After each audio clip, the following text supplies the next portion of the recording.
నమస్తే అండి. నా పేరు కానిస్టేబుల్ కనకం. చెప్పండి, నేను మీకు ఏ విధంగా సహాయపడగలను?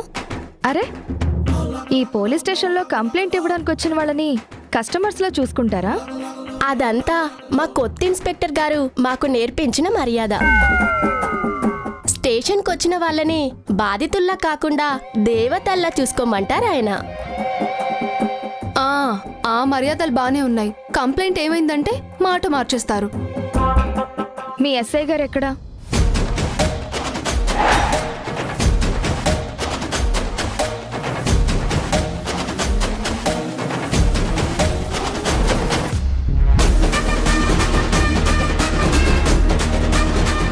అదిగో మా వారు.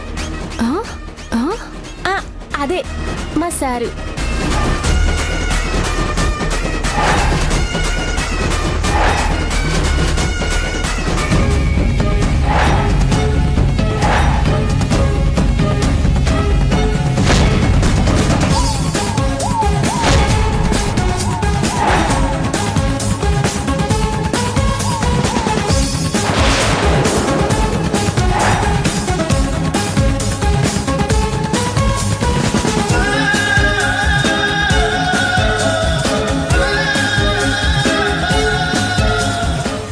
జాగ్రత్త అండి, వాడి దగ్గర కత్తి, గన్ను లాంటి వెపన్స్ ఉంటాయేమో.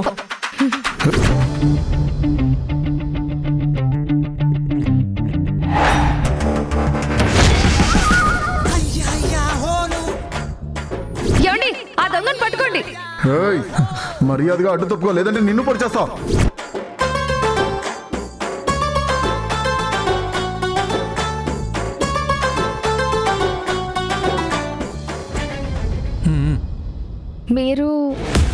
మీరేంటి ఇక్కడ?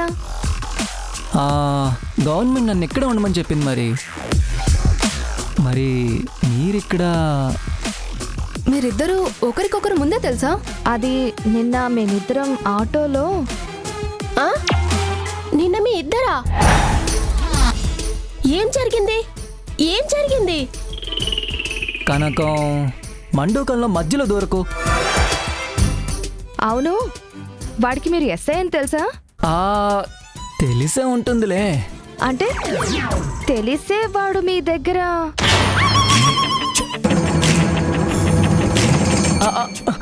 వాడు నా దగ్గర అప్పు తీసుకున్నాడంటే అది వాడి అవసరం. మరి అప్పేంటి? వాడు దొంగ.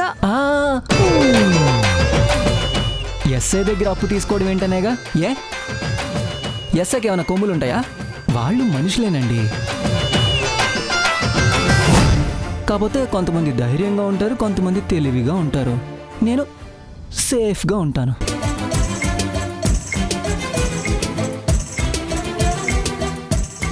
ప్లీజ్ ఏం చెప్పుకో.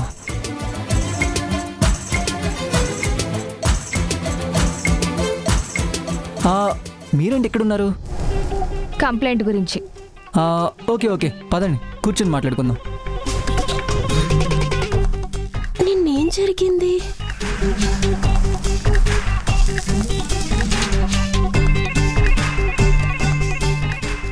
కూర్చోండి. సార్, దొంగ దొరికాడు సార్. దొరికాడా? ఏం దొంగతనం చేశాడు? సైకిల్ దొంగ. వాట్? సైకిలా? ఈ రోజుల్లో కూడా సైకిల్ దొంగతనం చేస్తున్నారా? క్యా కరే బా, చిన్నప్పటి నుండి అదే అలవాటు. కాలం మారింది, మా అలవాటే మారలేదు. దేశం 4G నుంచి 5Gకి వెళ్ళిపోయిందిరా. నువ్వు ఇంకా 2 టైర్ దగ్గర ఆగిపోతే ఎలా బతుకుతావురా చెప్పు.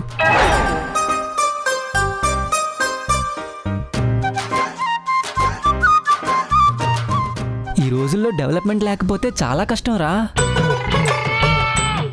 సరే సార్, మీరు వదిలేస్తే డెవలప్ అవుతా. అమ్మ దొంగ, నేను వదిలేస్తే స్టేషన్ బయట ఉన్న సైకిల్ని మళ్ళీ దొంగతనం చేద్దామనేగా.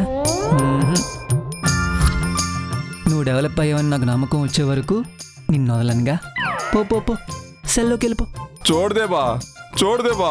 హే పోరా. మీరు చెప్పండి. వీళ్ళ నాన్నగారి దగ్గర దొంగలు బంగారం దొంగిలించారు. ఇప్పటి వరకు మీరేం చేస్తున్నారు? మేడం చెప్పండి.